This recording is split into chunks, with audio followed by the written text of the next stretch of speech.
The galaxy was full of shining worlds. Some were peaceful, full of oceans and light.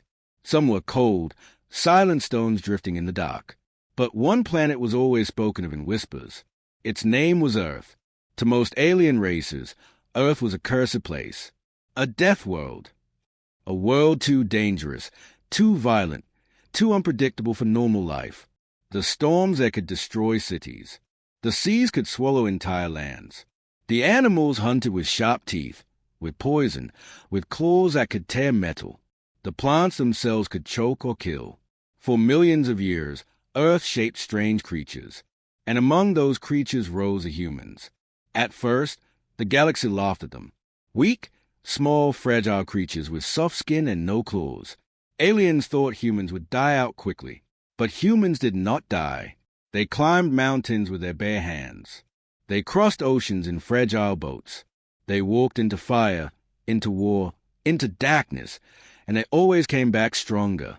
Still, the Alien Council kept their eyes on this strange species. They met in high halls of crystal and steel, their voices echoing through chambers that floated above stars. The council was made of ancient races who ruled the galaxy for ages. They feared nothing, until humans. A long silence fell as the council stared at a giant image of Earth. The blue oceans, the green lands, the swirling white storms. A jewel, but also a warning. One alien finally spoke. His voice was sharp, his skin like glass. Earth is not safe. Life there should not even exist. Yet these humans survive. They grow faster than we expect. If we wait too long, they will reach the stars. Another voice, calm but heavy, answered. They are still primitive. They fight each other with stone, with iron, with fire. Let them burn themselves out. We will not interfere. But a third voice whispered, and the whole chamber grew colder. No, do not make the mistake of waiting. The humans will not burn out. They will rise. And when they rise, they will bring fire to the galaxy. The words echoed like thunder. The council knew it was true.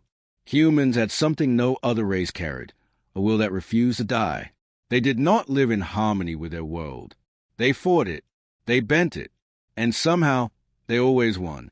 The council looked again at the image of Earth. Lightning flashed across its clouds. Mountains shone white with snow. Forests spread thick with life that killed as much as it gave. And yet, deep in that dangerous land, humans built homes, sang songs, raised children, and dreamed of more. Should we destroy them? One alien asked, his voice trembling. The room grew still. No one spoke. It was not fear of humans alone that stopped them. It was something else. A shadow of respect. A strange feeling, as if they were watching the beginning of a legend. Far below, on the surface of Earth, a storm raged. Waves crashed against black cliffs. In the distance, fire burned from a village where lightning had struck. The humans fought the storm with ropes, with stone walls, with nothing but their bodies and their courage. One alien ship circled above the clouds, hidden from human eyes. Inside, the scouts watched. They were sent to study, to decide if the humans were a threat. The leader, tall and cold, spoke to his crew. These creatures live in death. They walk with storms, with hunger, with war. No other world has life like this. If they can survive here, they can survive anywhere. The younger scout shook his head. But they are so fragile. Look at them. The wind pushes them. The rain cuts their skin. They are nothing. The leader turned his eyes back to the storm. Down below, a human woman carried her child through the flood. Her steps were heavy, her body broken, but she did not fall. She kept moving. She held her child high above the water as the waves tore at her legs. The scout's voice grew quiet. Nothing should survive this.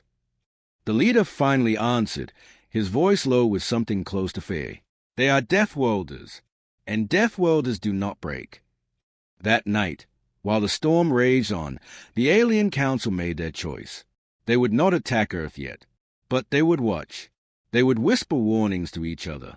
They would mark humanity as dangerous. And in that silence, every alien in the chamber felt the same thing. It was not fear of storms. It was not fear of war. It was fear of what would come next, because the humans were rising. And soon, the galaxy would feel their steps. Night fell heavy over the forest. The storm had passed, but the ground was wet and broken. Water dripped from the trees, and smoke rose from burned grass where lightning had struck. In the distance, the sound of drums echoed, humans gathering, surviving, singing even after disaster. High above, hidden behind dark clouds, an alien ship floated in silence. Inside, the scouting crew watched. Their eyes glowed against the dim blue lights of their control room. The leader's voice was calm, but there was tension beneath it. We came to observe. We do not act. Remember this. The crew nodded, but unease filled the air. They had seen humans fight storms with bare hands. They had seen mothers carry children through floods. What kind of fragile species could endure so much? The youngest scout leaned closer to the viewing screen. His voice shook. They are gathering. Look, fire, music. Why would they sing after such loss? No one had an answer. Down below, the humans sat around a great fire.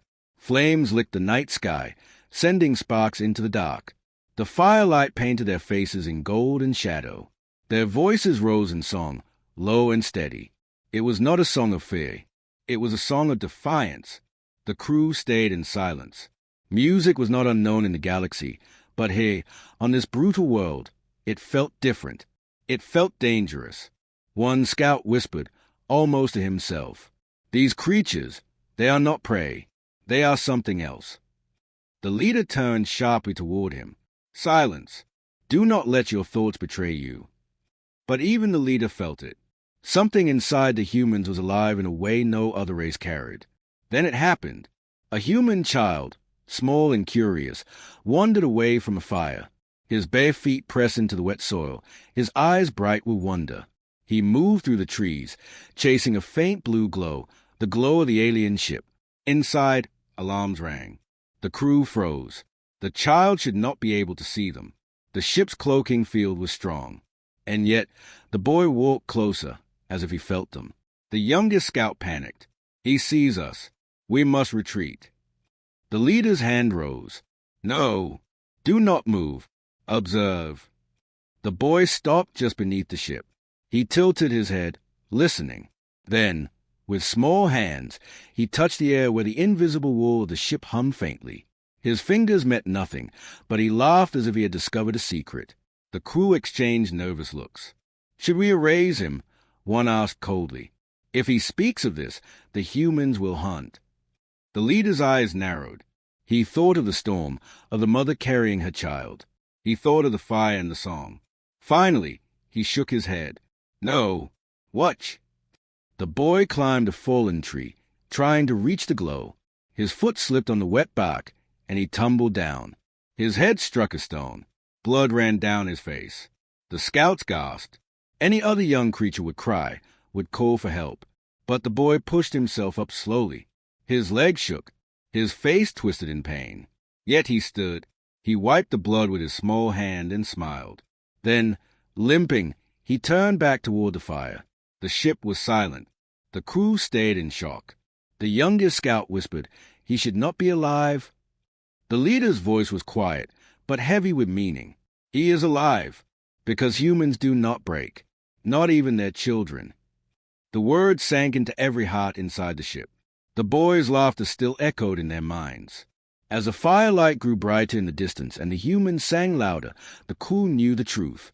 They had not been watching simple creatures. They had been watching the beginning of something greater.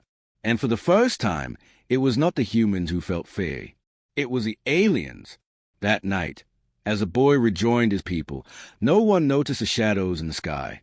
No one saw the watchers. But above the forest, inside the silent ship, the crew carried with them a truth they could not forget. Humans were dangerous, not because of their weapons, not because of their strength, but because they refused to fall. And that realization would spread across the galaxy like fire. Morning came to the forest. Mist covered the ground like a white blanket, curling between the black trees. Birds cried in the distance, sharp and echoing, while the sound of running water filled the air. The alien ship still floated above, cloaked and hidden. Inside, the crew argued in low voices. "We cannot stay," one scout hissed. "The child saw us. If others discover." "No, The leader interrupted. His voice was calm but firm. "We will learn more. Only by understanding can we decide what must be done."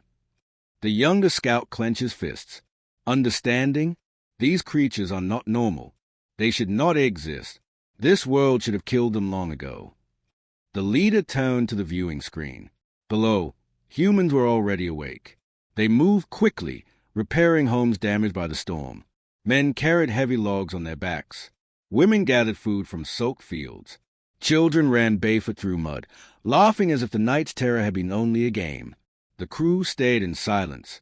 "They do not rest," whispered one. "No fear remains in them." "How?" Hours passed as the scouts observed.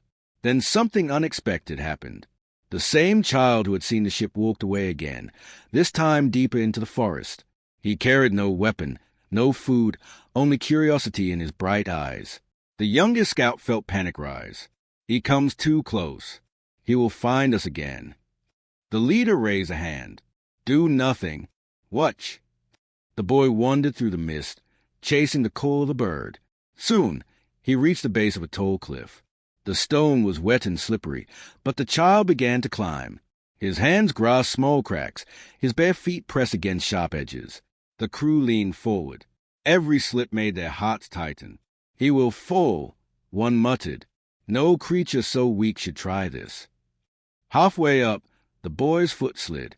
His body slammed against the rock, and then he dropped. The sound of his fall cracked through the air. Dust rose. Inside the ship, the scouts gasped. "He is dead," one cried. But then, movement.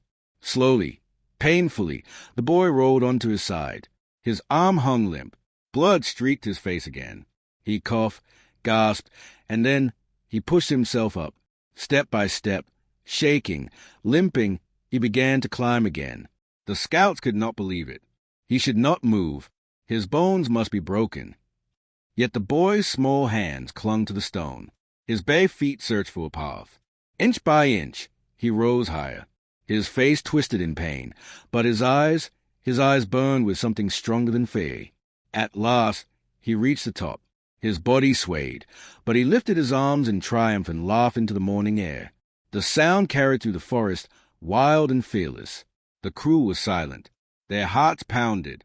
The youngest scout whispered, "What manner of child does this? On any other world, no young would survive. No young would even try."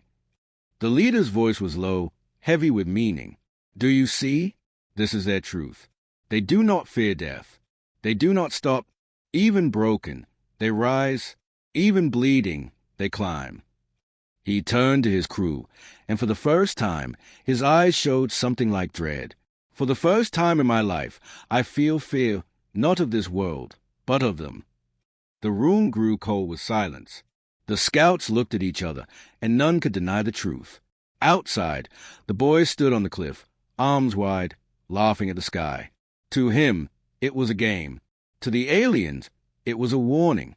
Because if a human child could survive this, what would grown humans be capable of? The crew no longer asked whether humans were dangerous. They knew, and far away, in the halls of the alien council, whispers were already spreading. A single word carried like a shadow through every chamber, through every starship, through every empire. Death Worlders. And with that word came the first ripple of fear that would soon shake the entire galaxy. The nights on Earth were dark and endless. Stars burned bright above, scattered like diamonds across the black sky. For humans, those stars were mysteries. They told stories about them, of gods, of monsters, of heroes. They dreamed of reaching them one day. But on this night, the stars looked different. Some of them were moving. Around the village fire, humans noticed first. A young man pointed upward. "Look, the sky changes." Children gasped. Old men squinted, whispering prayers. The firelight flickered against their faces as they stared at the heavens. Above the clouds, hidden ships gathered. Alien fleets, watching, measuring, waiting. Fear had spread through the councils. The story of the unbroken child, of the fearless humans, had reached the stars.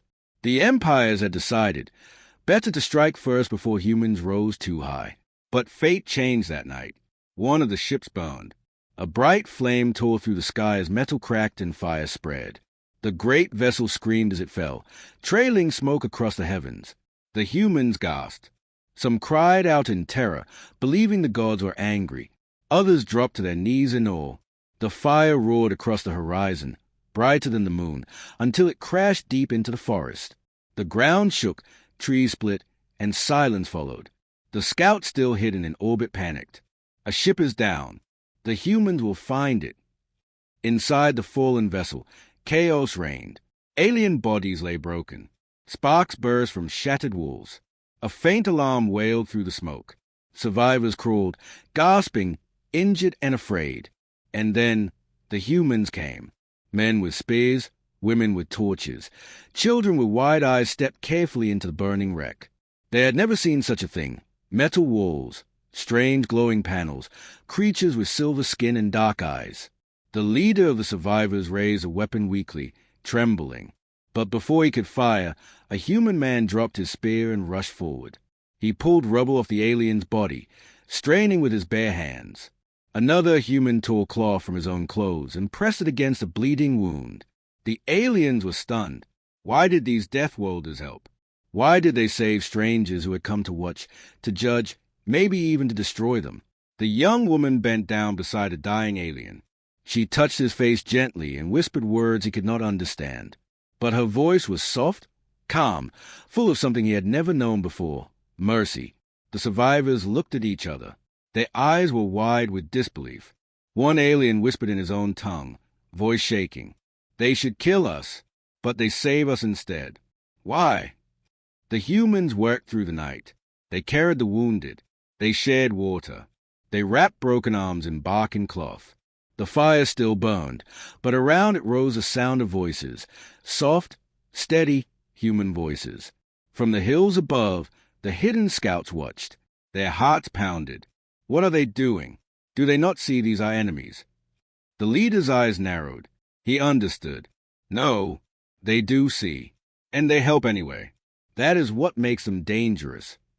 The scouts could not answer. Their minds spun with confusion. Strength was one thing. Courage was another. But this kindness in the face of danger was something new, something terrifying. By dawn, the wreck still smoked. The survivors rested, alive only because of human hands. The villagers sat near them, singing softly, as if the strangers were already part of their tribe. The youngest alien survivor turned his head and whispered weakly, "Perhaps the galaxy is wrong. Perhaps these humans are not monsters." The leader of the survivors coughed blood, his eyes sharp with fear. "No, they are worse. They are hope, and hope spreads faster than fire." As the sun rose, painting the sky red and gold, the prophecy began to take form. Because in the galaxy, a whisper was already growing. Where death welders walk, legends follow. The forest was quiet after the crash. Smoke drifted low, mixing with morning mist. The alien wreck lay broken among the trees, its twisted metal shining weakly in the new light. Around it, humans moved carefully, carrying water, food, and firewood. The survivors could hardly believe it. These death welders, these humans, had every reason to strike them down. Yet here they were, offering help. One alien lay with a shattered leg. He watched as a human man pressed bark and cloth around the wound. The human's hands were rough, but steady. His face was tired, scarred by years of storms and hunger, but his eyes carried something the alien had never seen before, warmth. "Why?" The alien whispered in his own tongue, though the man could not understand. "Why do you save me?" The man only smiled and poured water to his lips. Nearby, a young human girl sat with another survivor, sharing roasted roots. She spoke softly, pointing at the food, then at her own mouth, teaching him how to eat. The alien's skin was pale and broken, but when he tasted the food, tears filled his dark eyes. The survivors began to whisper among themselves. "They are strong, yes, but they are kind. This is not natural. Kindness is weakness, yet here it feels like power." By nightfall, the humans and aliens shared the same fire. The flames lit their faces, gold and red. Smoke curled into the black sky, carrying the smell of wood, earth, and burned metal. For the first time, the two species sat together in silence. The alien leader's voice was hoarse, broken by pain. "You should hate us. You should leave us to die." The village elder, an old man with deep lines across his face, tilted his head. His voice was low, heavy with wisdom. "On this world, everything tries to kill us. Storm, beast, hunger, fire. But we do not turn on each other. We save who we can."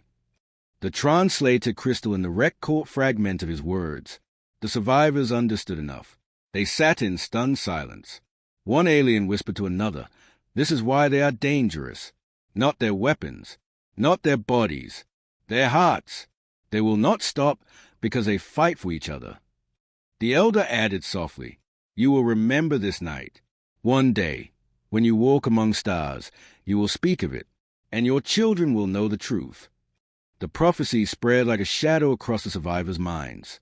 Where death worlders walk, legends follow. Above the clouds, hidden fleets waited. They prepared their armies, ready to strike Earth before its people could rise too high. But the scouts who watched the camp began to argue. They saved them, one whispered. They shared food, water, warmth. Should we not report this truth? "No," the leader said firmly. "The empires will not believe. They will see it as weakness. But we know better. Kindness from death worlders is not weakness. It is a weapon the galaxy cannot fight."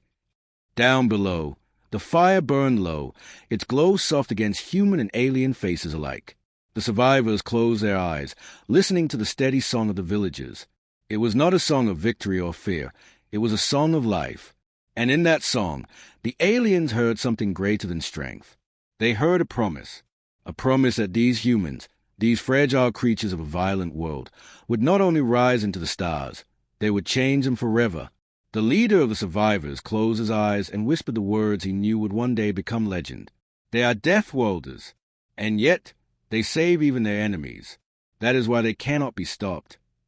The flames flickered, the forest whispered, and the prophecy of humanity began to take root in alien hearts. The galaxy could not ignore Earth any longer. News of the survivors spread like wildfire.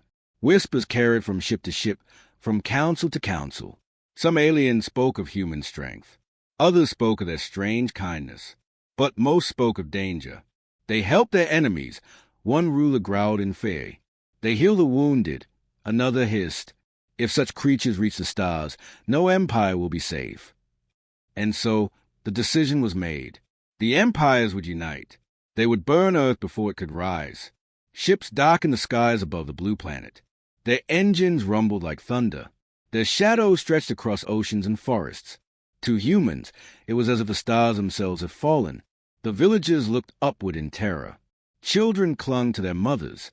Warriors gripped spears, but their weapons felt small and useless against the massive lights in the sky. From orbit, the alien generals watched. Primitive, one sneered, "This will be easy." But they were wrong. The first fire fell from the heavens.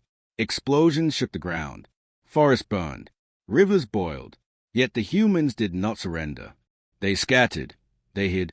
They fought back with every scrap of cunning their world had taught them. Rail guns, crude but powerful, fired from hidden cliffs. Traps made from stone and fire caught alien patrols in narrow valleys. Poison from Earth's own plants was turned into weapons that melted through alien armor. Again and again, the invaders expected humans to break. But again and again, the humans rose from fire and ash. One alien commander stared at a battlefield littered with wreckage and whispered, "They should have died. How are they still standing?" The answer came on the wind, the sound of drums. From the hills, human warriors emerged, painted with ash and blood. Their weapons were simple, but their eyes blazed with fire. They charged into battle with cries that shook the forest. Even when they fell, more rose behind them. Even when they bled, they fought harder. And when their villages burned, they fought not with despair, but with fury. The galaxy had never seen such defiance.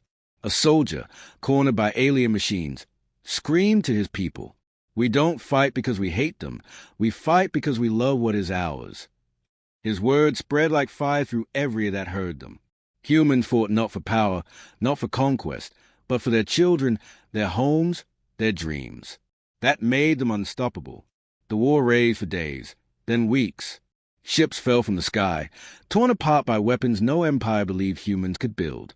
Armies were swallowed by forests, drowned in rivers, crushed by mountains that humans turned into traps. The empires had numbers. They had technology. They had centuries of dominance.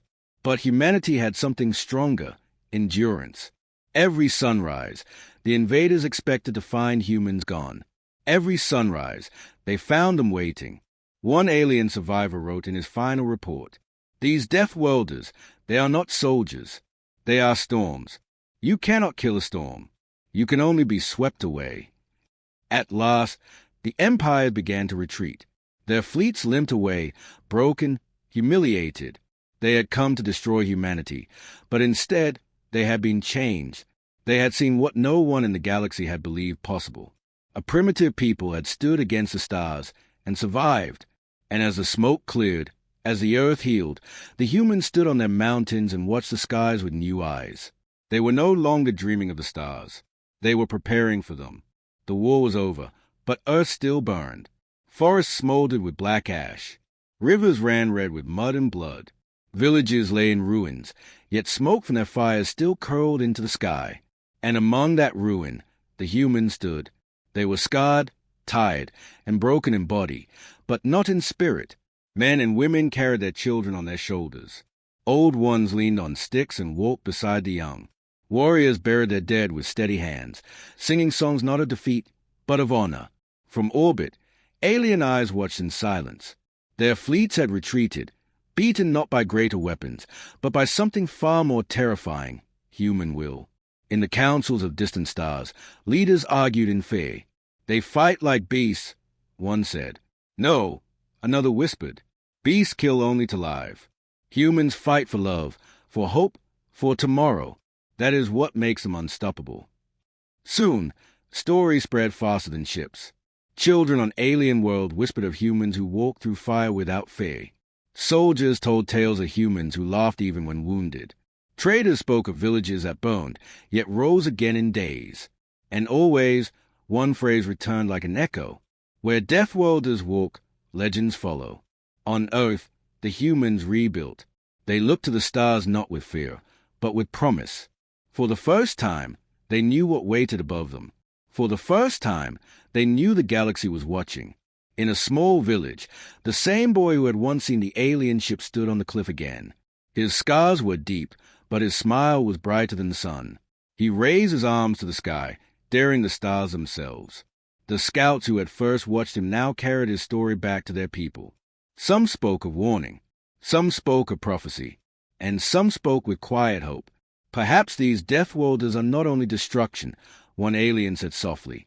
"Perhaps they will bring something greater." The leader of the scouts shook his head slowly. His voice carried both fear and respect. "They will bring change. To all of us, the galaxy we knew is ending. A new one begins, with them." Years later, alien children still listened wide-eyed to bedtime stories of the humans of Earth. They were told of storms survived, of battles fought, of mercy shown to enemies. They were told that one day these humans would walk among the stars not as conquerors, but as protectors, guardians forged by the harshest world. And so, the legend grew, a legend that began in fire and blood, a legend carried by whispers and songs, a legend that would one day rise from Earth to the furthest reaches of the galaxy. For the galaxy had learned a truth it could never forget: where death welders walk, legends follow,